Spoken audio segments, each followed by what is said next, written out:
साथ इलेक्शन के बाद पहली बार मुलाकात की बमुश्किल इजाज़त मिली।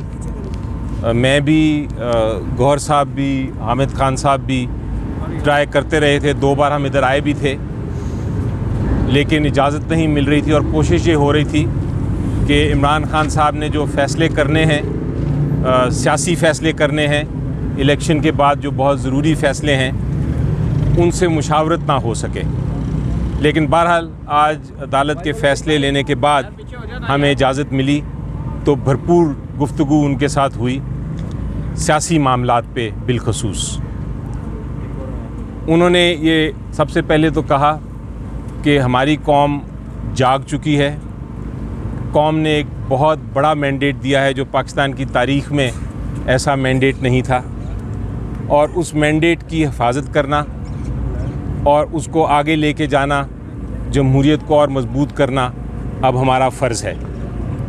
उसके लिए उन्होंने हदायत की है कि जो 2 बड़ी जमातें PMLN और पीपल्स पार्टी है और MQM है, उनके अलावा आप बाकी सारी जो जमातें हैं पाकिस्तान की जो जमहूरियत में यकीन रखती हैं, उनके साथ आप मुज़ाकरात करें, और जहाँ जहाँ हुकूमत बनानी है हमने जिस जिस सेंटर पे हो, प्रोविंस में हो, उसके ऊपर काम शुरू कर दें।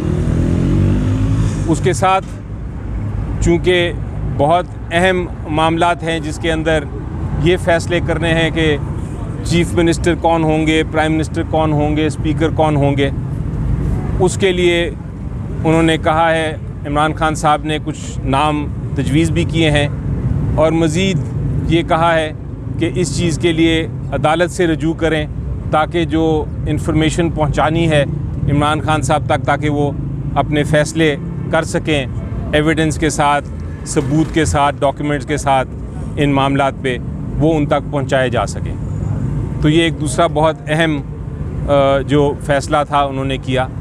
इसके अलावा फ़िलहाल के लिए जो किन जमातों के साथ मुशावरत करनी है अलायंस की, वो भी उन्होंने हमें बता दी हैं, और आपको जल्द वो सामने आ जाएंगी कि क्या आगे होने जा रहा है सेंटर पे भी और प्रोविंसेस पे भी। इसके अलावा मेरे कॉलीग्स बताएंगे आपको मज़ीद अगर कोई मामलात हैं। आपने बात बिस्मिल्लाहिर्रहमानिर्रहीम। पाकिस्तान तहरीक इंसाफ पहले दिन से कोशिश करती रही थी, जब 2 हुकूमतें डिज़ाल्व हो गई थी, सुप्रीम कोर्ट के थ्रू भी और हाई कोर्ट के थ्रू भी, कि इलेक्शन हो तो फ्री, फेयर एंड ट्रांसपेरेंट हो, उसमें सारे पॉलिटिकल पार्टीज़ और इनके कैंडिडेट और वर्कर की यकसां शिरकत हो। वो आप लोगों ने देखा, थ्रू कोशिश की गई कि पहले हमारे कैंडिडेट इंतखाबात सही पार्टिसिपेट ना कर सके, फिर उसकी लीडरशिप को भी दूर रखा गया। आपको पता है 5 दिन के अंदर अंदर 3 सज़ाएँ भी दी गई, 14 साल भी, 10 साल भी और 7 साल भी। कोशिश यही की गई प्री पोल कि आवाम के पास एक मैसेज जाए कि खान साहब अभी बड़ा अरसा के लिए जा चुके हैं, आप किसी और तरफ देखें। लेकिन अल्हम्दुलिल्लाह अल्लाह ने अपने रहम करम से आवाम के ताकत से सुरखरू किया। पाकिस्तान की तारीख़ में सबसे पहली मरतबा ऐसी इलेक्शन हुए हैं जिसमें सारी लीडरशिप जेल में होते हुए भी, जिसके निशान के बग़ैर भी आवाम ने ये समझ लिया था कि ताकत का सरचश्मा आवाम है, ग़ुलामी नामंजूर है। अल्हम्दुलिल्लाह आवाम ने बहुत बड़ा मैंडेट दिया है, हमारे मैंडेट पे डाका डाला गया है। मैं आपको एक फिक्स फिगर बता रहा हूँ, ये हमारे एग्जैक्ट फिगर है जो हम आपके साथ शेयर करेंगे वाइट पेपर में। ये हमारे वो सीटें जो हमारी जीती हुई हैं। इलेक्शन कमीशन ने जो फिगर दिया है वो होगा, इस्लामाबाद की 3 सीटें हम जीत चुके हैं, ये 100% हमारी जीत डिफीट में गया है। बलूचिस्तान के 16 सीटों में से हमारी जीती हुई सीटें हैं 4। पंजाब के 139 सीट में से जिस पे इलेक्शन हुए हैं नेशनल असम्बली की, उसमें हैं हम 115 सीटें जीत चुके हैं। इसी तरह सिंध में 61 सीटों में से हम 16 सीटें जीत चुके हैं। KPK में 44 में से 42 सीट्स हम जीत चुके हैं। इसी तरह पाकिस्तान तहरीक इंसाफ पाकिस्तान में 180 सीटें जीत चुकी है और ये हमारा मैंडेट है, ये अवाम का मैंडेट है। हम आपके साथ वाइट पेपर में उसके फॉर्म 45 शेयर करेंगे कि यही हमारा मैंडेट है, अवाम के इस वोट का एहतराम किया जाए।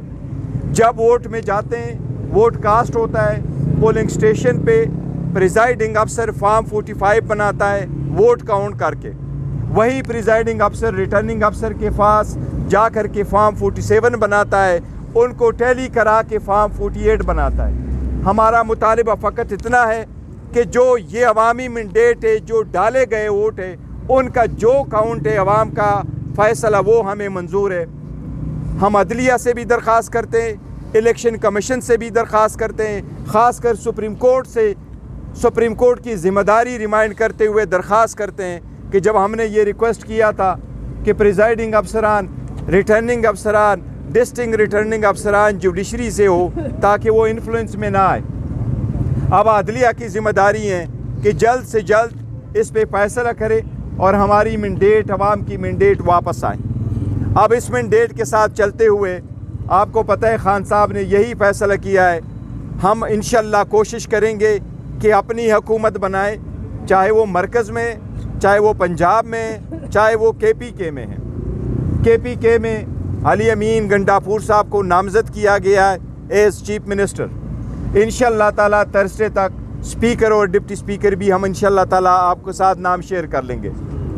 सेंट्रल में प्राइम मिनिस्टर, चीफ और स्पीकर, और पंजाब में भी चीफ मिनिस्टर और स्पीकर की सीट इंशाल्लाह ताला वो भी आपके साथ थर्सडे तक हम नाम शेयर कर लेंगे इंशाल्लाह ताला। और हम छोटी पार्टियों को मिला के हुकूमत बनाएंगे, जो कि हमारे पास अपना मैंडेट पूरा है, लेकिन पाकिस्तान पीपल्स पार्टी PML और MQM के साथ हम किसी किस्म का कोई इत्तेहाद नहीं करेंगे। हम इंशाल्लाह ताला अपनी हुकूमत आप बनाएंगे इंशाल्लाह ताला और इसमें हम कामयाब होंगे। सर, वज़ीर आज़म के लिए आपने कहा खान साहब ने नाम दे दिया सर, कोई अगर खान साहब ने अभी तक वज़ीर आज़म के लिए कोई नाम नहीं दिया। इंशाल्लाह ताला थर्सडे तक या बहुत जल्द इंशाल्लाह ताला उस नाम पे जो खान साहब नाम देंगे वो हम आपके साथ शेयर करेंगे। कमज़ोर हुकूमत आपको मिलती है? नहीं, हम कोई कमज़ोर हुकूमत हमारी नहीं होगी, हमारी हुकूमत होगी तो वो पब्लिक मैंडेट के साथ होगा इंशाल्लाह ताला, मजबूत हुकूमत होगी। सुप्रीम कोर्ट आप जा रहे हैं तो क्या आपको लगता है कि जल्दी आपको फैसला मिल जाएगा, आपको रिलीफ मिल जाएगा? क्योंकि दूसरी तरफ से तो वो हुकूमत बनाने के लिए तैयारी पकड़ चुके हैं, तो फैसला आने तक आपको लगता नहीं कि देर हो जाएगी? नहीं, देखिए सुप्रीम कोर्ट आ जाएगी, लेकिन इसमें 10 दिन होते हैं कि आप अपने एक्सपेंस फाइल करते हैं, फिर रिटर्न कैंडिडेट का नोटिफिकेशन होता है और असम्बली का सेशन करने के लिए आईनी तौर पर 21 दिन होते हैं। यही तो हम इस्तदा करते हैं कि 70 सीटों का झगड़ा तो 2 दिन में रिजॉल्व हो सकता है। आप वो फॉर्म 45 दे के जिसका मैंडेट है उनको दे दें। हम तो कुछ मांग नहीं रहे, हम अपने तरफ से तो रिकॉर्ड नहीं लेके आ रहे। प्रिजाइडिंग अफसरान ने जो फॉर्म 45 वज़ा किया है उनको मद्देनज़र रखते हुए इलेक्शन डिक्लेयर करे वो किसके पास मैंडेट है। इंट्रा पार्टी इंतखाबात नहीं हुए, आपके आज़ाद उम्मीदवार MWM में जाएंगे, जमात इस्लामी में जाएंगे, किस तरफ आपके आज़ाद उम्मीदवार जा रहे हैं? इसके सिलसिले में हमारी बात हुई थी, डिस्कशन हुई थी। इंशाल्लाह ताला आज शाम तक वो भी आपके साथ शेयर करेंगे किस पार्टी में जा रहे हैं, और इंट्रा पार्टीज इलेक्शन भी इंशाल्लाह बहुत जल्द करने जा रहे हैं। इंट्रा पार्टी इलेक्शंस आपको याद होगा, अदालतों में जा रहे हैं, इंट्रा पार्टी इलेक्शंस का बता दूं आपको, इंट्रा पार्टी इलेक्शंस आपको याद होगा तैयार हो गए थे, वो प्रोसेस चल रहा है। वही प्रोसेस आज खान साहब से बात हुई है, उन्होंने कहा उस प्रोसेस को आप जल्द से जल्द ख़त्म करें, उसका इलेक्शंस कराएं जो आपकी रिक्वायरमेंट है कानून की भी, और वैसे भी हमें कराने थे। तो ये इंशाल्लाह आप देखेंगे कि अगले हफ्ते 10 दिन में इंट्रा पार्टी इलेक्शंस भी हो जाएंगे। इलेक्शन कमीशन वो इंट्रा पार्टी इंतखाबात आपके मान लेगा, क्योंकि इलेक्शन कमीशन को मानना पड़ेगा। दस्तयाब नताइज है, नताइज के मुताबिक आपके पास सिर्फ KPK में पूरा मैंडेट है, पंजाब में नहीं है, पंजाब में नहीं है।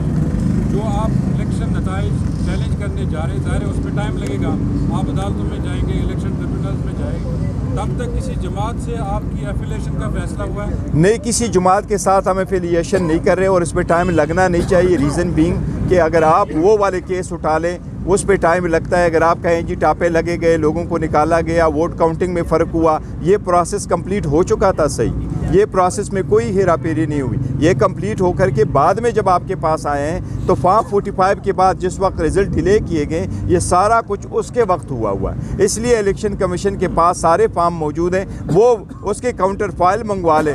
मैक्सिमम 70 सीटें से 70 सीट से 70 सीट के आपके पास 200 इलेक्शन है, उसमें कितने पोलिंग स्टेशन पे घपला हुआ इलेक्शन कमीशन का अगर विल है, और हम यही उनकी जिम्मेदारी है फ्री फेयर ट्रांसपेरेंट इलेक्शन कराना और आवाम का मैंडेट जिसका है उसको देना, कमीशन उसके मुताबिक फैसला। मैं एक और कहना चाहूँगा, इसमें ऐड करना चाहूँगा कि अगर आप असल काउंटिंग करें और असल सीटों का हिसाब लगाएं तो हम कल हुकूमत बना सकते हैं इंशाल्लाह। वो तो इसमें कोई शक नहीं है मेरी नज़र में कि हम वो हुकूमत बना सकते हैं। सिर्फ ये चूँकि एक मैंडेट हमसे चोरी करने की कोशिश की गई है, उस वजह से ये हमें और कौम को भी दुश्वारी आ रही है हुकूमत बनाने में, लेकिन अदरवाइज़ तो हमें कोई इशू नहीं है अगर आप वाकई ही जेन्युइन इलेक्शन के रिजल्ट्स को देखें। आपके कुछ लोग जो है पार्टी टिकट से बगावत करके नून लीग में शमूलियत कर रहे हैं, उनके लिए क्या पॉलिसी आई है साहब? देखिए 99% हमारे पास है और हमारे साथ इन टच है। हमने इस बात की शदीद मजम्मत करते हैं जिन लोगों को अप्रोच किया गया, उनको पैसों का कहा गया। इवन मेरे पास जो कि सबूत वो पैगाम पहुंचा है, वो इवन 10-10 और 25-25 करोड़ तक ऑफ़र की गई है। तो ये ख़रीद व फरोख्त इस मरतबा ख़त्म होनी चाहिए और ख़रीद व फरोख्त हर सूरत ख़त्म हो। यही अंदेशा था हमें कि ये ख़रीद व फरोख्त होगी, यही अंदेशा था कि हमने इलेक्शन कमीशन को कहा था, सुप्रीम कोर्ट को कहा था, हाई कोर्ट को कहा था कि बल्ले के बगैर इलेक्शन में जाने न दे। बल्ला एक बुनियादी हकूक़ है, लेकिन हमारे एक के अलावा 2 के अलावा बाकी नहीं गए हैं। लेकिन ये सारा ये है कि ये आज़ाद निशानात पे ये कैंडिडेट्स इंतखाबात लड़ रहे थे, लेकिन ये पार्टी एफिलिएटेड थे और पार्टी सपोर्टेड थे, पार्टी ने उनका इंट्रोड्यूस कराया था। इसलिए किसी जुमात का इनको अप्रोच करना ये गैर आईनी, गैर कानूनी और बहुत गैर अखलाकी बात है। अदालतों में जा रहे हैं सर, अदालतों में आप जा रहे हैं, वहाँ पे अगर आपको इंसाफ नहीं मिलता सर, अगर आपको इंसाफ नहीं मिलता तो फिर सर आप क्या करेंगे? आप अपोजिशन में बैठेंगे? ठीक है, अपोजिशन में बैठेंगे या फिर सर कोई और अमल है? वक्त के साथ साथ बताएं इंशाल्लाह। Thank you.